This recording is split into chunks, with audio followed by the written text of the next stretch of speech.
Oh, it must be that time of year. There's a crispness in the air and lots of joy that we're spreading around to everyone. Here at Highland of our Intermediate School, I'm your child's art teacher, Mrs. Sebastian, and we have been working hard to create some awesome projects for your children to take home.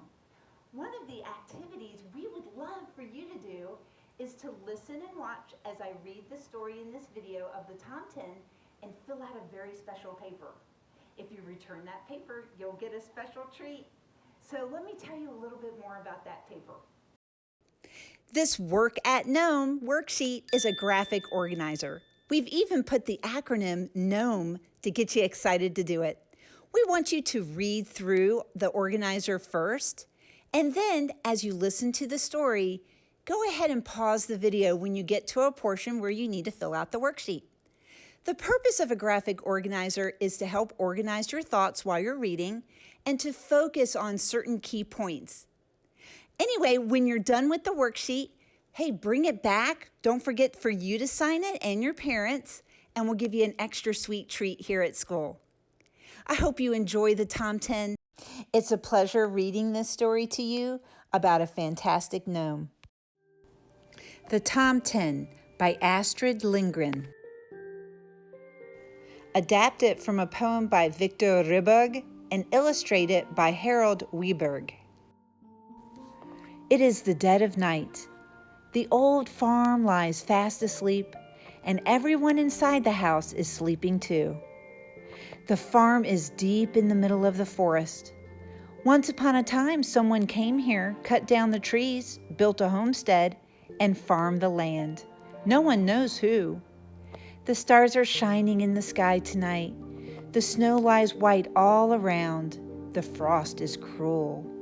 On such a night, people creep into their small houses, wrap themselves up, and bank the fire on the hearth. Here is a lonely old farm where everyone is sleeping, all but one.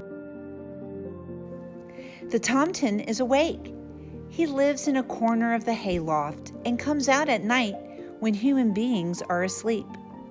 He is an old Tomten who has seen the snow of many hundreds of winters.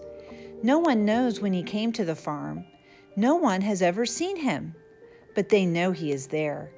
Sometimes when they wake up, they see the prints of his feet in the snow, but no one has seen the Tomten. On small, silent feet, the Tomten moves about in the moonlight. He peeps into the cowshed and stable, storehouse and toolshed. He goes between the buildings, making tracks in the snow. The Tomten goes first to the cowshed. The cows are dreaming that summer is here, and they are grazing in the fields. The Tomten talks to them in Tomten language, a silent little language the cows can understand. Winters come and winters go. Summers come and summers go.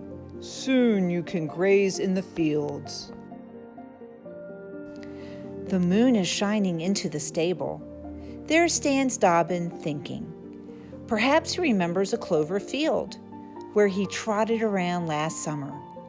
The Tomten talks to him in Tomten language, a silent little language a horse can understand. Winters come and winters go.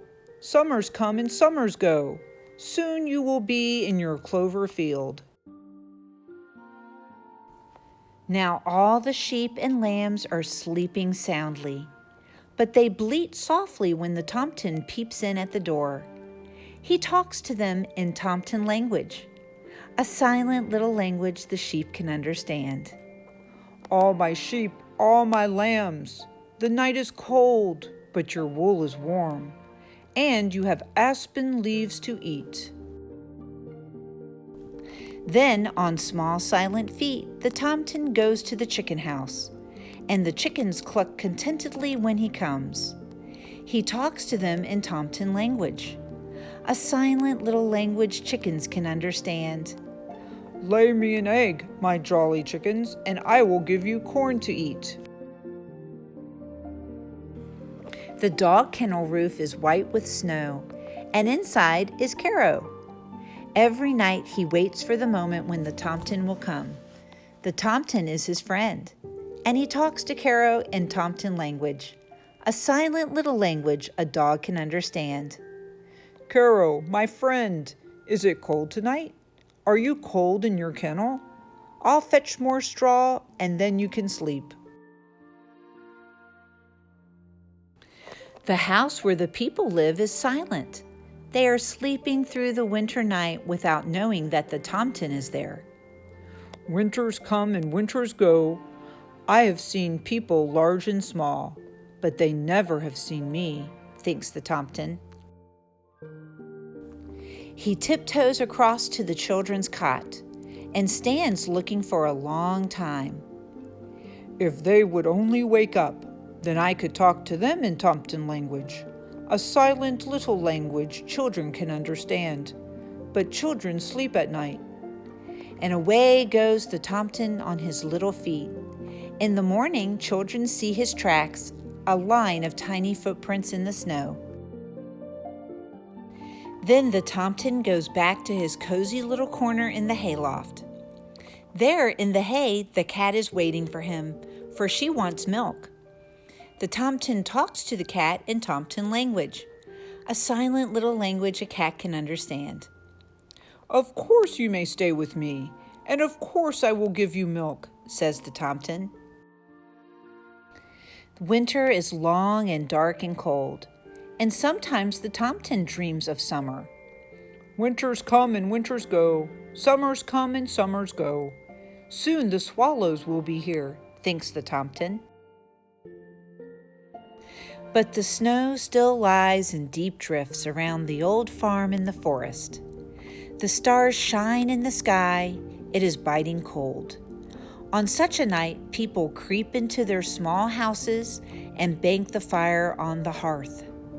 Here is a lonely old farm where everyone is fast asleep, all but one. Winters come and summers go, year follows year. But as long as people live at the old farm in the forest, every night the Tomten will trip around between the houses on his small, silent feet.